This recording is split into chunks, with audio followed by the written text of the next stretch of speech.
Probably the second best known of Holloway House's authors was Donald Goines, a.k.a. Al C. Clark. And he was born in 1936, died in 1974 in Highland Park, Michigan. He was born in Detroit, so he didn't...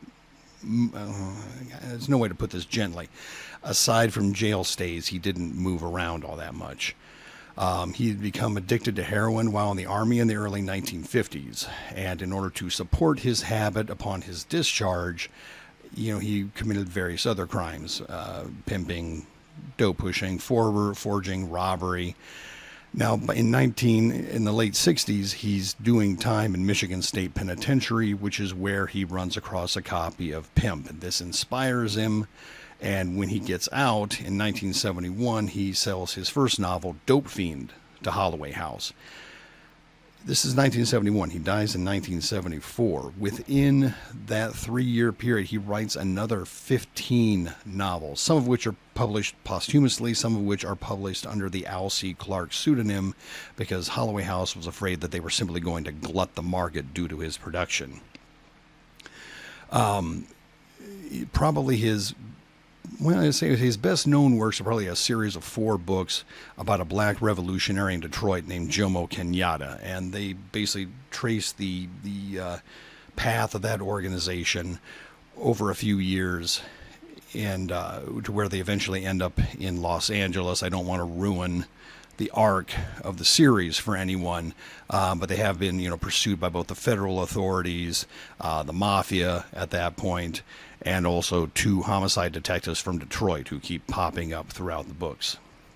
Kenyatta's organization is essentially a vigilante one, not only aimed against, white oppressors, but against disruptive or counter-revolutionary elements within the African-American community itself, such as drug pushers, such as pimps, such as various other criminals.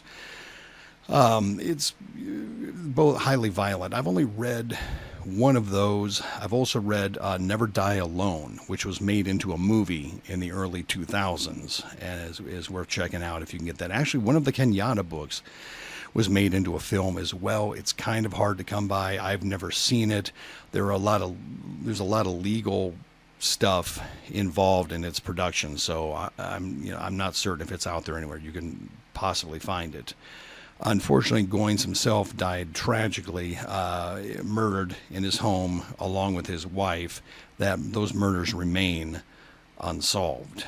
And there's something interesting here. His novel Daddy Cool concerns a hitman who, finding out that his daughter has fallen into the sway of a pimp, goes on a murder spree. Your sort of usual kind of action novel vengeance rampage, but it bears a resemblance to a later novel, which I'm assuming it inspired by Rex Miller, who we've discussed in a previous edition of this vlog, called Frenzy, and see if you can find that as well. The Goines books have been reissued by Kensington as part of the aforementioned sale of the Holloway House catalog. Most of the other Holloway House titles have not been republished. And actually, the Goines novels, while in print as mass market paperbacks, you can't get them electronically, but they are available new on Amazon and presumably in other outlets, in print form. Like, subscribe, repost, share everywhere. To see what else we're up to, visit xynobooks.com, xenobooks.com.